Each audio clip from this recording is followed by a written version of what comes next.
اس وقت جو عالم عرب پر صورتحال پیدا ہو گئی اس میں ہمیں کیا کرنا چاہیے؟ پاکستان کے جو حالات ہیں ان میں کیا مشورے ہیں؟ اب میں ان چیزوں کے بارے میں آپ سے چند باتیں عرض کروں گا۔ پہلی بات تو یہ ہے کہ مشرق وسطیٰ کے مسئلے میں اس کے پس منظر کو سمجھ لینا چاہیے۔ ہمارے بہت سے احباب جو ہے وہ فوری طور پر وقتی صورتوں کو جیسے کہ حالات و واقعات ہوتے ہیں صرف انہی کے اعتبار سے رائے قائم کرتے ہیں، چیزوں کا پس منظر جو ہے نگاہوں کے سامنے رہنا چاہیے۔ اس صدی کا ایک مختصر سا نقشہ ذہن میں رکھیے۔ یہ 20ویں صدی کے آغاز کے وقت جسے ہم پورا کہتے ہیں مڈل ایسٹ، بلکہ صرف مڈل ایسٹ نہیں، پورا شمالی افریقہ سلطنت عثمانیہ کا حصہ تھا، خلافت عثمانیہ۔ لیبیا، الجزائر، مصر، پورا حجاز، یمن، پورا عراق، شام، اور یہ شام ہی کے حصے ہیں در حقیقت اردن اور لبنان، یہ سب یہ شام عرب، عراق عرب، یہ پورا علاقہ خلافت عثمانیہ یہ اس کا حصہ تھا۔ پہلی جنگ عظیم میں انگریزوں نے عربوں کو بغاوت پر آمادہ کیا، غداری پر آمادہ کیا، انہوں نے خلافت عثمانیہ کے خلاف بغاوت کی، بیج بوئے ان کے دلوں کے اندر نفرت کے، ابھارا انہیں تم ترکوں کے غلام کیوں ہو، تمہیں خود حاکم ہونا چاہیے، تم کھڑے ہو جاؤ ہم مدد کریں گے، تم بغاوت کرو، تم ان ترکوں کے خلاف ہماری مدد کرو، ہم تمہیں آزاد کر دیں گے، تم اپنے پاؤں پر خود کھڑے ہو جانا۔ یہ بہت ہی ہمارے لیے دردناک المیہ ہے اس پہلی جنگ عظیم کا۔ کرنل لارنس جیسا شخص، برطانوی استعمار، اور اس کے نتیجے میں عربوں نے بغاوت کی۔ اور اس قدر دردناک بات آپ کو بتا رہا ہوں، میں پہلی مرتبہ جب سن 62 میں حج کے لیے گیا مدینہ منورہ میں، ابھی وہ ریل کے انجن کھڑے ہوئے تھے۔ یہ ترکی کے زمانے میں، سلطنت عثمانیہ کے زمانے میں بغداد سے مدینے تک ریلوے لائن تھی۔ یہ پورا ایک عالم سلطنت عثمانیہ، صرف سلطنت نہیں، خلافت عثمانیہ، پوری ٹرینیں جو ہے ترکوں کی اڑائی گئی، ہزاروں ترکوں کو شہید کیا گیا، یہاں تک کہ صحن حرم میں شہید کیے گئے سینکڑوں ترک۔ یہ جرم تھوڑے نہیں، معمولی نہیں۔ آج جس کی سزا مل رہی ہے معلوم ہونا چاہیے کہ وہ جرائم کون کون سے تھے۔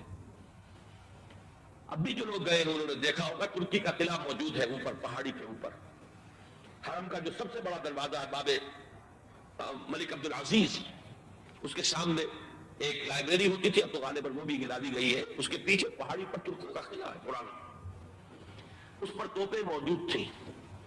جب بغاوت ہوئی ہے جو حرم میں آئے ہوئے تھے ترک فوجی، ظاہر بات ہے بہتے وہ تو نماز پڑھنے آئے ہوئے تھے، ان کو وہاں ذبح کیا گیا ہے، اور ترکوں نے اپنی توپیں استعمال نہیں کی کہ کہیں بیت اللہ کو کوئی نہ پہنچ جائے۔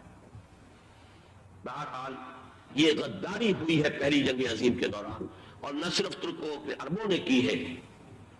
جیسا کہ میں نے کہا تھا، دو ہیں سب سے بڑے مجرم روئے ارضی کے اوپر امت مسلمہ کے طبقات۔ ہمارا پنجابی سپاہی بھی جا کر انگریزوں کی مدد کر کے LNB کو قبضہ جو لے کر دیا بغداد کا، اس میں ہمارے مسلمان پنجابی سپاہی بھی شامل تھے۔ یہ خون چکاں باب ہے ہماری تاریخ کا اس صدی کا۔ لیکن اس کے بعد سلطنت عثمانیہ کے ٹکڑے ہو گئے، چیچڑے ہو گئے۔ ایک انگریز نے لکھا ہے، یہ جملہ ذہن میں گزرا ہوا جملہ، کہ تاریخ میں یہ بات ثبت ہو جائے گی کہ ایک انگریز نے اس سلطنت کے ٹکڑے کر دیے کہ جو عمر فاروق نے قائم کی تھی رضی اللہ تعالیٰ عنہ۔ یہ پورا عالم، یہ تمام علاقہ کس نے فتح کیا؟ یہ بات ہاتھ بدل گئے تھے، پھر ترک آ گئے، خلافت عثمانیوں کے پاس چلی گئی، لیکن یہ سلطنت تو حضرت عمر رضی اللہ تعالیٰ عنہ کے زمانے سے چلی آ رہی تھی۔ اس کو ایک انگریز کرنل نے، اور اس نے بغاوت میں آمادہ کر کے عربوں کو اور ترکوں کے پیٹھ میں چھرا گھپوا کر ان کے ذریعے سے اور ٹکڑے کر دیے۔ لیکن جب جنگ ختم ہوئی اب انہوں نے کہا کہ اب ہمیں آزادی دیجیے۔ اب انہیں معلوم ہوا کہ غداروں کو دنیا میں کیا ملتا ہے، ٹکڑے کر دیے گئے۔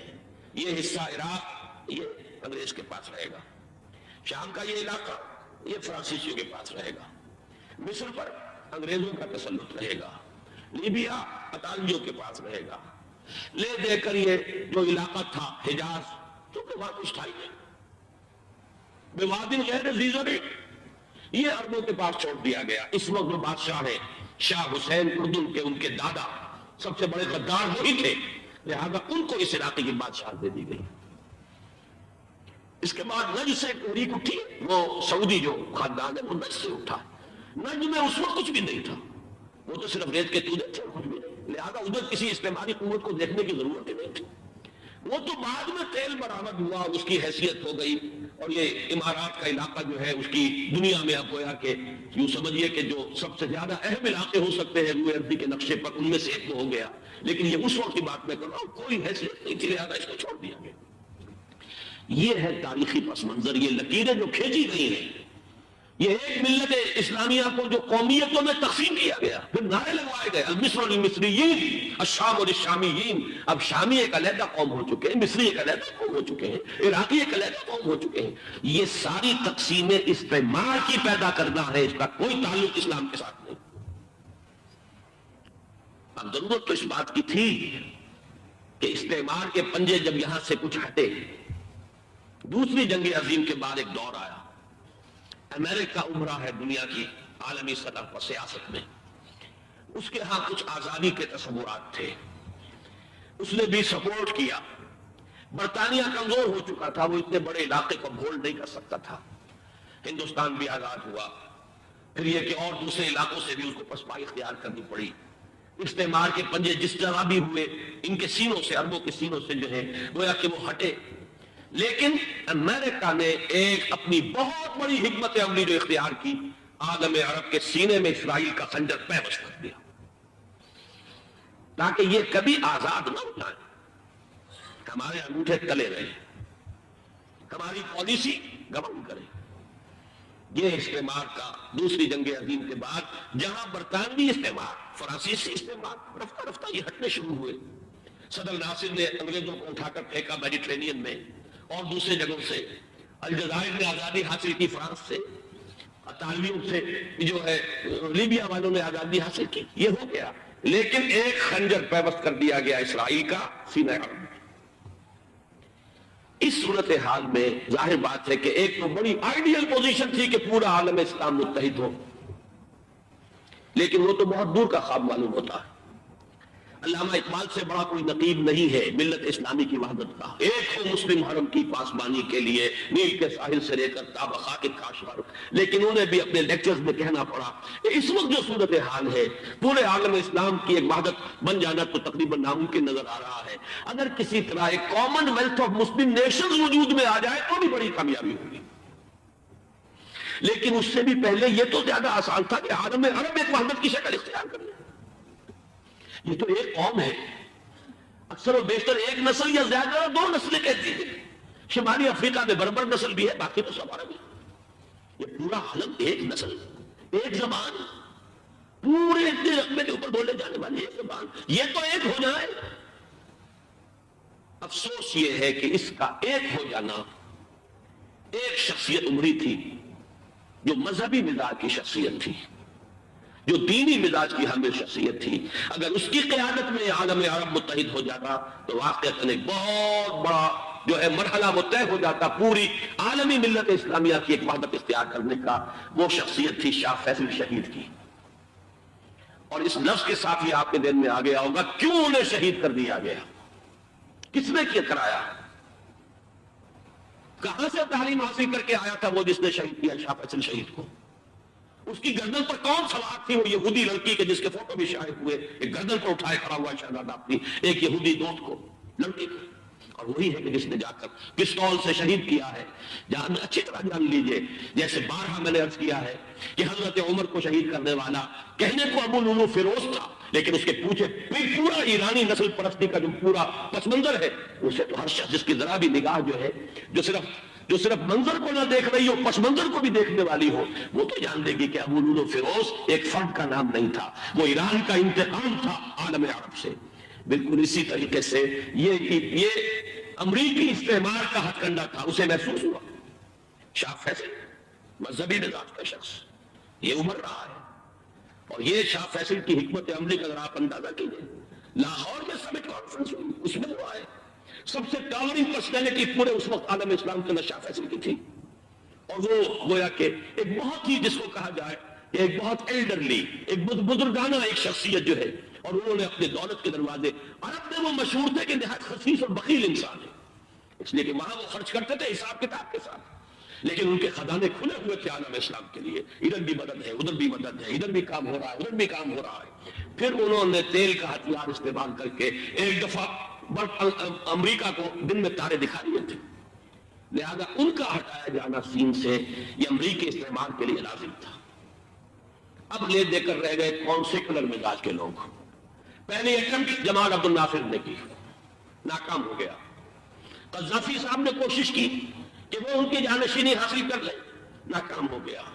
اب ایک تیسری شخصیت صدام حسین کی، ملحد ہے، اسلام سے کوئی سروکار نہیں، باس کا فلسفہ سیکولرزم پلس عرب نیشنلزم یہ اصول ہے، لیکن یہ ہے کہ یہ شخصیت ابو بکر ایسی آئی ہے کہ اس سے اس وقت یہ جان لیجیے، میں امریکہ میں بھی عربوں سے مل کر آیا ہوں، سعودی عرب میں بھی اب میں وہ دیکھ آیا ہوں، نوجوان نسل جو ہے عربوں کی، پورا جو دوسرے عرب ممالک ہے جہاں پر کہ مذہب کا اتنا چرچا ہی نہیں ہے، پورا فلسطینی عرب، جارڈن کے عرب، شامی عرب عوام، وہ سب کے سب صدام کے پیچھے ہے اس وقت، اس لیے کہ انہیں نظر آ رہا ہے کہ ایک شخص پھر ایسا پیدا ہو کر سامنے آ گیا ہے جو شاید عالم عرب کو پھر یونائٹ کر لے، اور یہ ہے اصل وہ شے کہ جو امریکہ کے لیے کسی صورت میں قابل قبول نہیں۔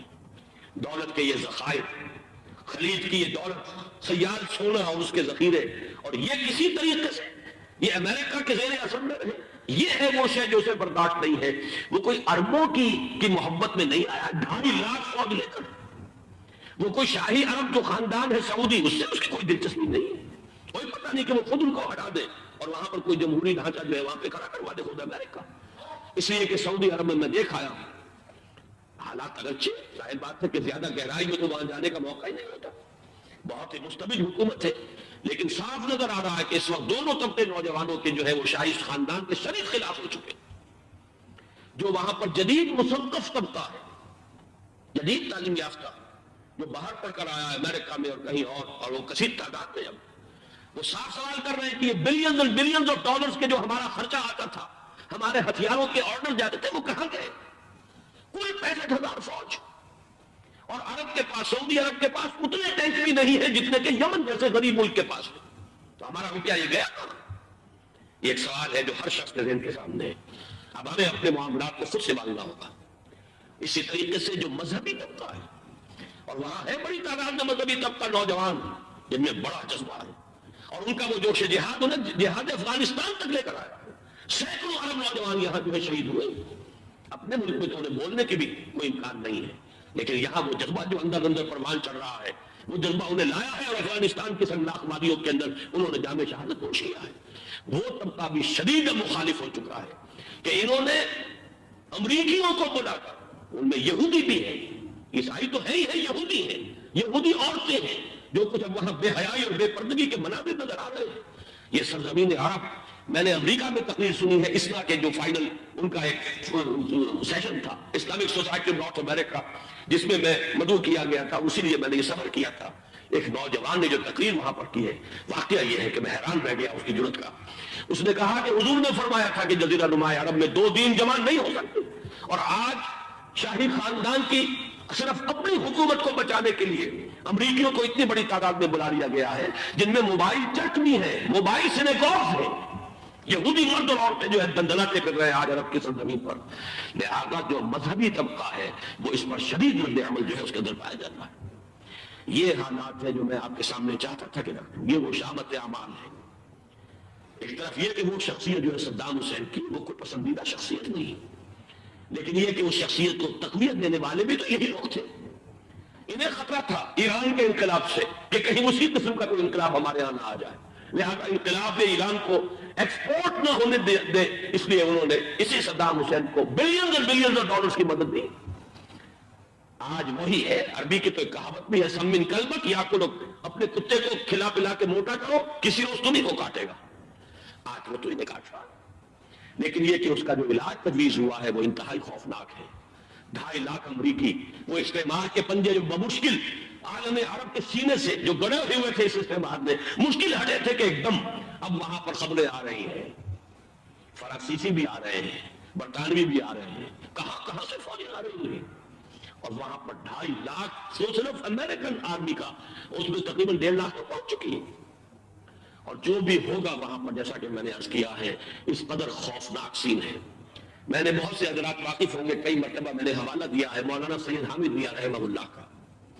انہوں نے ایک دفعہ مجھے بتایا تھا کہ احادیث میں جو قرب قیامت کے حالات و واقعات کی پیشنگوئیاں ہیں ان میں یہ ہے کہ وہ جو آخری جنگ ہونی ہے جو کہ دجال کے خلاف ہوگی مسلمانوں کی, اور جس میں کہ حضرت مسیح علیہ السلام کا نزول ہوگا جس کے سلسلے میں, اس سے پہلے ایک جنگ ہوگی بہت خوفناک, بہت خوفناک. اور عجیب الفاظ ان کے یہ تھے کہ اس میں ایک طرف مسلمان اور عیسائی اور یہودی تینوں ہوں گے. یہ بات سمجھ میں نہیں آتی تھی کہ مسلمان اور یہودی ایک جگہ کیسے جمع ہو سکتے. آج وہ نقشہ نظر آ گیا. آج اسرائیل, امریکہ, سعودی عرب اب یہ ایک ہے. بلکہ چلتے آئیے, مصر, اسرائیل, سعودی عرب اور جو بھی ان کے حواری ہیں وہ سب ایک ساتھ میں کھڑے, اور ان کے اوپر سیادت کس کی؟ امریکہ کی. وہ نقشہ آ گیا ہے. اور اس جنگ کے سلسلے میں مولانا حامد میاں رحمہ اللہ نے مجھے بتایا تھا کہ حدیث میں الفاظ آئے ہیں اتنے لوگ ہلاک ہوں گے, اتنے لوگ ہلاک ہوں گے, اتنے لوگ ہلاک ہوں گے کہ ایک پرندہ سینکڑوں میل تک اڑتا ہوا چلا جائے گا اور اسے سوائے لاشوں کے اور کچھ نظر نہیں. یہ نقشہ خاکم بدہن تلا ہوا ہے, کھڑا ہوا ہے. جو بھی ہوگا کیمیاوی جنگ, کیمیاوی وارفیئر, کیمیکل وارفیئر اور پھر ایٹمک وارفیئر, اس کی کھلی دھمکیاں دی جا چکی ہیں. کبھی کوریا کے بارے میں اندیشہ تھا کہ یہ درندے خدا کی دھرتی کو, کوریا کی غریب بستی کو ناگاساکی بنا کے چھوڑیں گے, ہیروشیما بنا کے چھوڑیں گے. آج وہ صورتحال جو ہے عالم عرب پر, heart of the Arab land, اس پر یہ صورتحال بالکل تلی کھڑی ہے. اس میں ہمیں کیا کرنا چاہیے؟ میں نے یہ چاہا کہ پورا پس منظر آپ کے سامنے ہو. صرف وقتی سا کوئی ایک نعرہ, وقتی سی کوئی ایک خبر, اس کے حوالے سے ایک جذبات کا معاملہ, پورا ایک پس منظر سامنے رکھیے. اب آپ کو شاید میری باتیں جو ہے وہ سمجھ میں آ جائیں. نمبر ایک, ہمیں کسی صورت اس جنگ میں امریکہ کے گھڑے کی مچھلی نہیں کرنا چاہیے. امریکہ اسلام کے تحفظ کے لیے نہیں آیا, امریکہ حرمین کی حفاظت کے لیے نہیں آیا, امریکہ اپنے مفادات, عالمی مفادات کے تحفظ کے لیے آیا. اور زیادہ سے زیادہ آپ کہہ سکتے ہیں کہ وہ سعودی شاہی خاندان کی حفاظت کے لیے آیا. اور بڑا عمدہ مضمون چھپا تھا پچھلے, بلکہ ابھی تک تو وہ تازہ ہی ہے جب تک نیا نہیں آتا, نظام میں, جس کا عنوان تھا اربوں کا چھرا اور اربوں کا گدا. سارے پیسے بھی نہیں چلے گئے. $12 بلین کا ایک چیک دے کر گیا جیمز بیکر. اندازہ تو کیجیے دنیا کہاں سے کہاں پہنچ گئی. میں حیرت ہوں کہ دنیا کیا سے کیا ہو جائے گی. 2 ماہ قبل اس کا تصور نہیں ہو سکتا تھا. اتنی بڑی قوت امریکہ کی, تباہ کن قوت, اور جمع ہو جائے گی عرب کے اندر. لیکن یہ کہ وہ قوس بھی اربوں ہی کی ہوگی, انہی کا چھرا, انہی کا گلا. ہمیں کرنا یہ چاہیے, اللہ تعالی ہماری حکومت کو, ہمارے سیاستدانوں کو, ہمارے ذمہ دار لوگوں کو ہدایت دے, وہ امریکہ کے گھڑے کی مچھلی نہ بنے. اس کے تحفظ کے لیے یا شاہی خاندان کی حفاظت کے لیے بہت کچھ انہوں نے عیش کر لیے, کافی عیش کر لیے. باقی یہ کہ جو کچھ ہونا ہے وہ ہونا ہے. حرمین شریفین کو تو خود عرب کے لوگ کہتے ہیں کہ کوئی خطرہ نہیں ہے. سارا جھگڑا تو وہ تیل کی دولت کا ہے. وہ تیل کی دولت جو ہے وہ شمال مشرقی کونے کے اندر ہے. بلکہ یہ کہ جو رد عمل پیدا ہوا عالم اسلام میں اور سعودی عرب میں خود اس کے مذہبی نوجوانوں میں امریکی فوجوں کی آمد کے خلاف اس کا جواب دیا گیا رابط عالم اسلامی کی طرف سے کہ یہ جو بھی جنگ کا محاذ ہے, جو فوجیں ہیں, یہ حرمین سے تو 1500 کلومیٹر دور ہے. تو حرمین کو تو خطرہ نہیں ہے. خطرہ ہے امریکہ کے عالمی مفادات کو. آج آپ کو معلوم ہے دنیا 2 طبقوں میں بٹی ہوئی ہے, دی رچ اینڈ دی پور. یہ جو اقوام ہیں جو 6-7 قومیں شمار ہوتی ہیں دنیا کی دولت مند قومیں, ان کے لیے خطرہ ہے کہ یہ اگر ہم ان کا جو سب سے بڑا ذریعہ ہے اس کا صنعت کا, یہ تیل اگر اس کو کچھ ہو گیا تو ان کی سب کی اکانومی جو ہے وہ دم دھڑام سے زمین پر آ جائے گی. وہ بھی برابر ہو کر رہ جائیں گے دنیا کے دوسرے ملکوں کے. یہ اس کی حفاظت کے لیے آئے ہیں. ہمارے نوجوان کو آج میں سوچتا ہوں کاش کہ ہمیں معلوم ہو, ہمیں وہ تاریخ دورانی نہیں چاہیے کہ ہم نے پہلی جنگ عظیم میں انگریزوں کے استعمار کے پنجے گڑوانے کے لیے اپنی جانیں دی. پنجاب کا نوجوان, پنجاب کا مسلمان سپاہی بھی جا کر ایلنڈی کو قبضہ دلوانے کے اندر اور بغداد کو قبضہ کرانے میں اس کے تعاون کیا, اس کی مدد کی. کیا آج بھی وہی تاریخ اپنے آپ کو دہرائے گی؟ آج ہمارا فوجی جائے گا وہاں پر امریکہ کے تحفظ کے لیے, اس کے مفادات کے تحفظ کے لیے. پہلی بات یہ کہ یہ ہرگز نہیں ہونا چاہیے. ہونا کیا چاہیے؟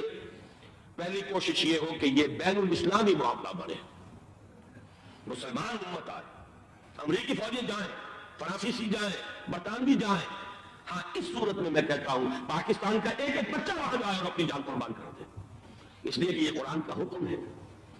وَإِن طَائِفَتَانِ مِنَ الْمُؤْمِنِينَ اقْتَتَلُوا فَأَصْلِحُوا بَيْنَهُمَا فَإِن بَغَتْ إِحْدَاهُمَا عَلَى الْأُخْرَىٰ فَقَاتِلُوا الَّتِي تَبْغِي حَتَّىٰ تَفِيءَ. السلام علیکم. اس چینل کو اسرار احمد آرکائیو سبسکرائب کریں، اپنے دوستوں کے ساتھ شیئر کریں اور ایسے ہی مزید ویڈیو دیکھنے کے لیے چینل کے ساتھ جڑے رہیں. جزاک اللہ.